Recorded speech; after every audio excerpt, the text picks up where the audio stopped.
And we will go ahead and get started. So let me just make sure it's recording here. Great.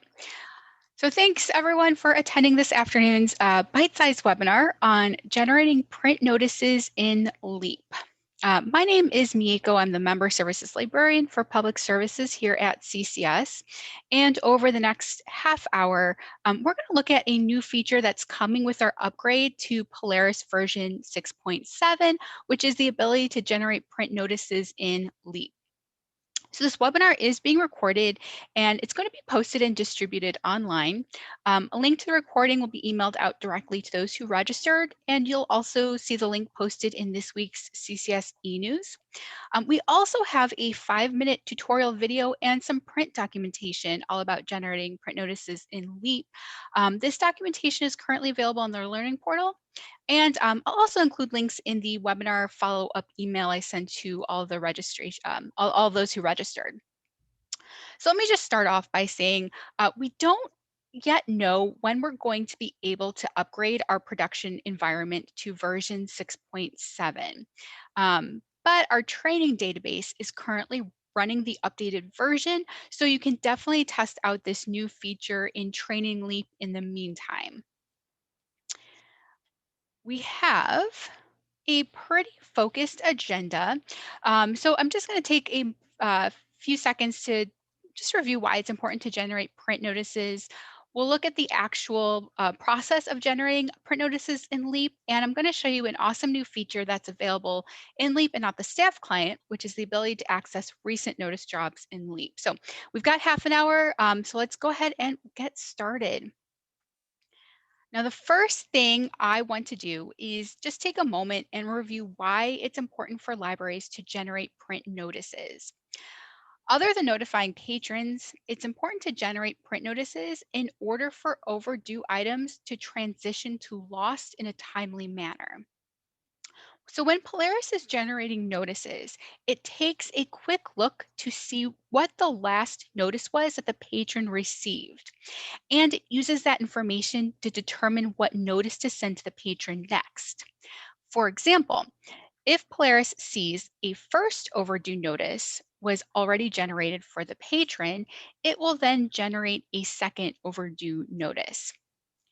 If it sees that the patron has received all 3 overdue notices, it then knows to generate that bill notice for the patron. And once the bill notice is generated, it then flips the item to lost status. So if the billing notice isn't generated, the item status doesn't flip to lost. It just remains overdue. So basically, if the notices are not generated, some patrons may never be billed for their overdue items. Also, when you generate notices, it not only creates a notice that you can mail to a patron, but it also posts that notice to the database. And what this means is that it records that a certain notice was generated in the patron's Polaris record. So we have a couple resources here all about notices. I will share these links in the course follow-up email. So one link is to a learning portal page, and the other link is to a dedicated notices training course. So at this time, on our current version of Polaris, print notices can only be generated in the staff client. However, as of the next software upgrade, staff will finally be able to generate print notices in LEAP. Just like with the staff client, in order to generate print notices in LEAP, staff will need to be part of the reports and notices permission group in order to use this feature.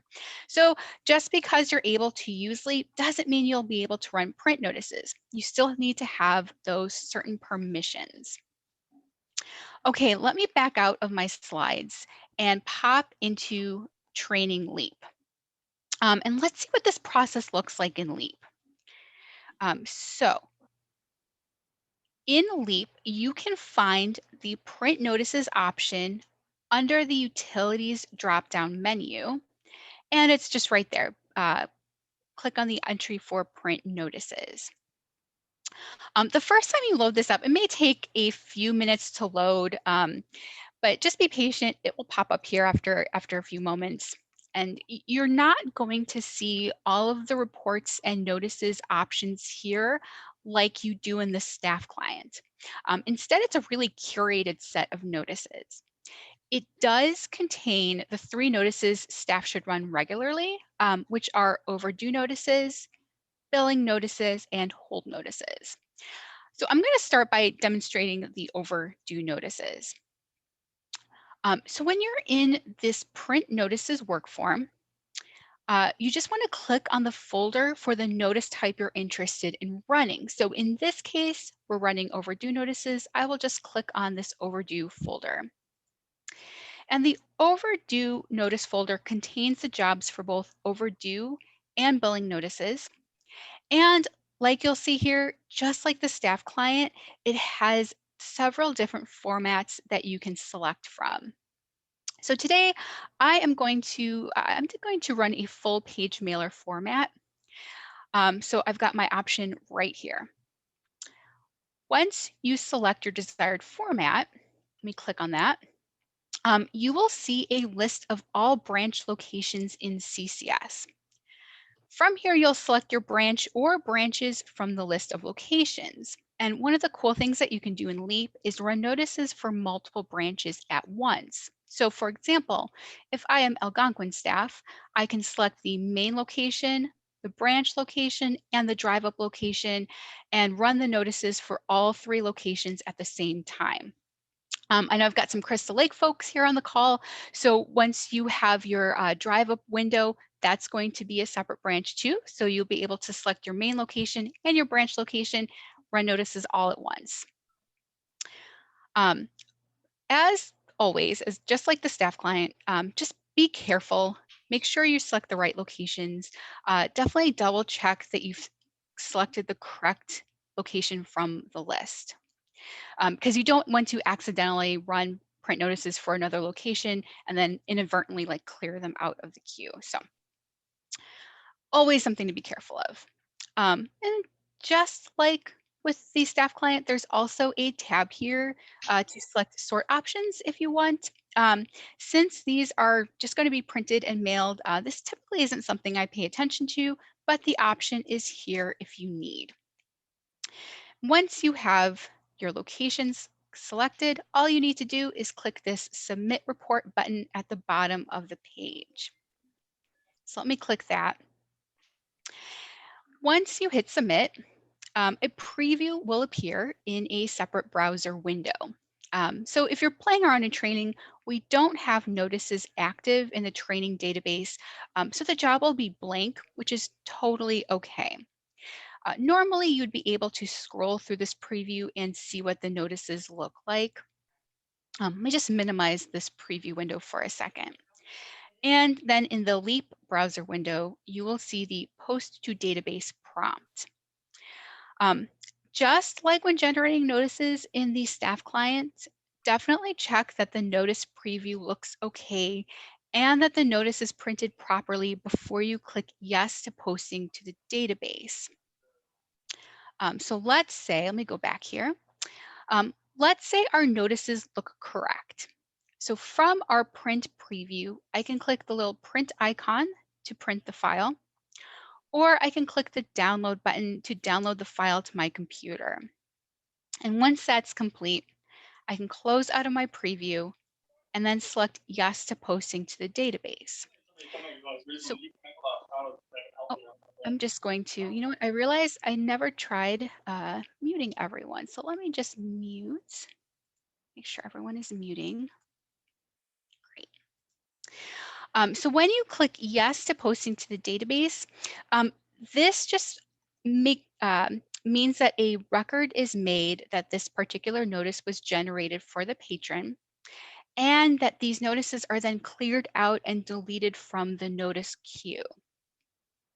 So if you're in your preview and the notices don't look correct, so let's say you accidentally clicked on the wrong branch or the wrong format, you can say no to posting. And this will allow you to rerun the notice job and choose the right option. The notices you just ran then won't be deleted and instead will remain in the notice queue to be able to be accessed later. So in our demonstration, let's say everything looked correct and printed successfully. So I am going to say yes to posting. And once you click yes, we'll see a pop-up confirming that the notices were successfully posted to the database. So it's pretty straightforward and it's very similar to the staff client. You'll select one of these files to generate the notices. You can review them and print them and then post to the database. When we're done with this job, to get back to the notices home screen, I can either click this refresh button or I can use this file pathway and click on notices to get back to the home screen. So at this time, let me just pause for a moment for questions. So I just want to see what questions you might have at this time.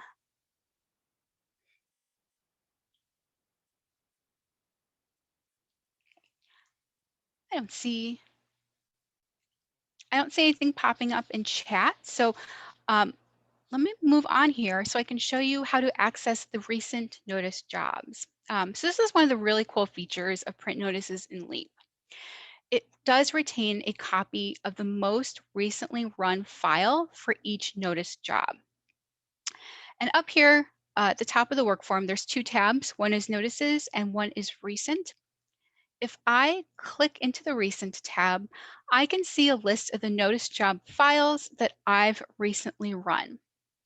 So a file will be available in the recent tab for 24 hours or until the notice job is rerun, whatever comes first. So we have here, I have the overdue full page mailer. This is the one I just ran. And then I have a couple of different billing formats from yesterday afternoon that I ran. So pay attention to these timestamps here because we're going to run billing notices next, and you'll see that the file will be replaced.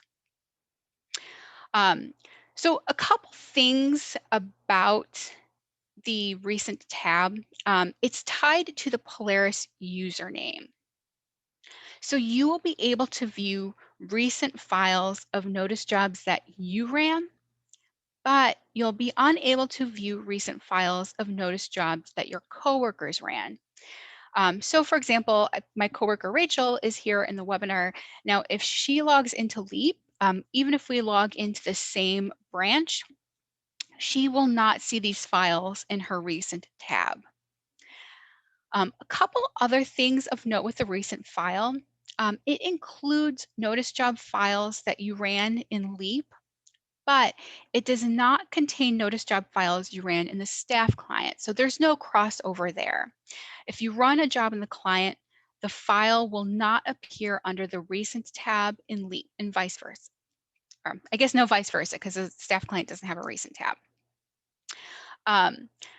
The last thing, the post to database action that we looked at earlier, this does not affect the recent files. So whether you answer yes to posting or no to posting, the file will appear in the recent tab. So that's just something to be aware of. And the nice thing is to view a recent file, all you have to do is click on the file and it will open up that preview again. So, let's say maybe you thought you sent a job to the printer and you posted to the database, and for some reason your printer was on the fritz or not working or whatever. You can come into your recent tab, open that job, and go ahead and reprint it. So it's a really handy feature to have. Um, I have a question. Let me just open up my chat here. Do you need specific permission levels to access the notice reports?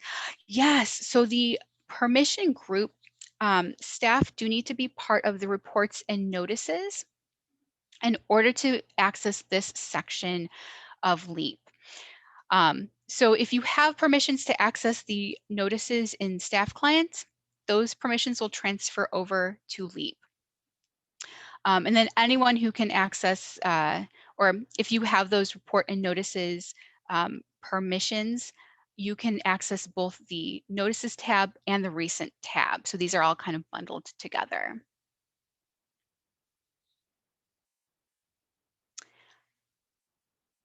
Any other questions?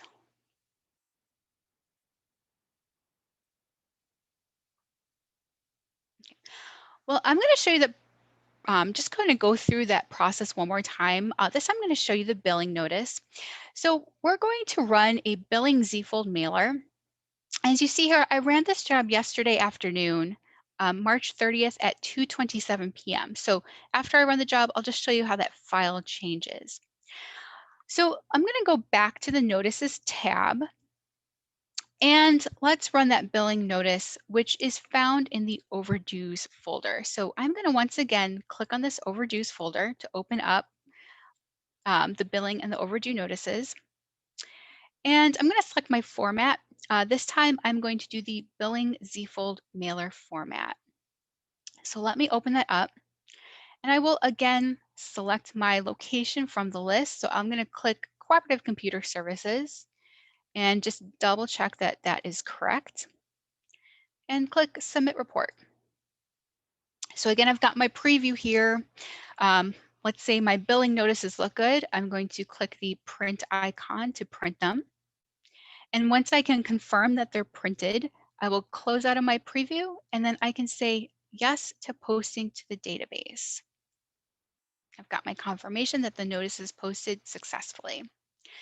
So again, when I go into this recent tab, I'm going to see that I've got my billing Z-fold mailer, and now the file from yesterday has been replaced with this new file from just now. Again, this file is going to be available here up until 24 hours has passed, or until I rerun this billing Z-fold mailer notice, whatever comes first. So this is how you run a print notice in Leap. Like I said, it's pretty straightforward, and it's very similar to how the process works in the staff client. Again, having that recent file available is definitely an added bonus to using this feature in Leap, and I'm really hoping it's something the staff will enjoy having around. So I will once again stop and open it up to questions. So just kind of seeing what questions you may have here. So I'm just going to pull open chat just in case something comes in. Feel free to unmute yourself too if you want to pop in with a question verbally.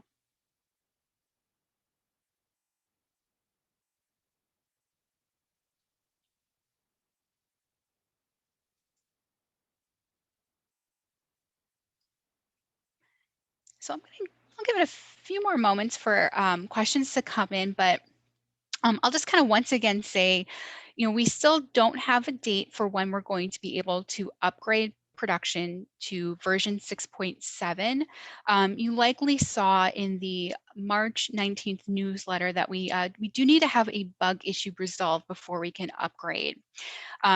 We'll always have updates posted in the weekly CCS e-news as we have more information. But as you can see here, the training database has been updated and is running version 6.7. So please feel free to pop into Training Leap and test out this feature. I will, the link to Training Leap was included in the agenda. I'll definitely make sure that it's also included in the session follow-up email. So when we're going to post this recording online, and I will send out a link to the recording along with links to any of the relevant documentation to everyone who registered for this webinar. Please feel free to share with your coworkers or anyone who is not able to register or attend today. And also definitely watch for links posted in CCS e-news. We'll make sure that everything is in there as well. So at this time, I am going to stop the recording. But I am more than happy